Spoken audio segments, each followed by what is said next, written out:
মাওলা, আমি আপনার সাহায্য প্রার্থনা করছি। আমি দুর্বল, অক্ষম, অসহায় বান্দা। আপনি আমার মালিক, আপনি আমার একটু সাহায্য করেন।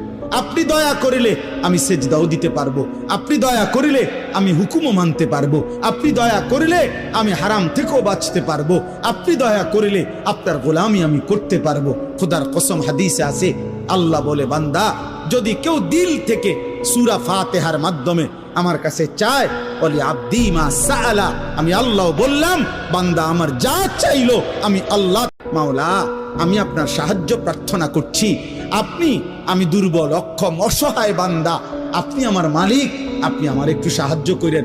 আপনি দয়া করিলে আমি সেজদাও দিতে পারবো, আপনি দয়া করিলে আমি হুকুমও মানতে পারবো, আপনি দয়া করিলে আমি হারাম থেকেও বাঁচতে পারবো, আপনি দয়া করিলে আপনার গোলামি আমি করতে পারবো। খোদার কসম, হাদিসে আছে, আল্লাহ বলে, বান্দা যদি কেউ দিল থেকে সূরা ফাতিহার মাধ্যমে আমার কাছে চায়, বলি আব্দি মা সাআলা, আমি আল্লাহ বললাম, বান্দা আমার যা চাইলো আমি আল্লাহ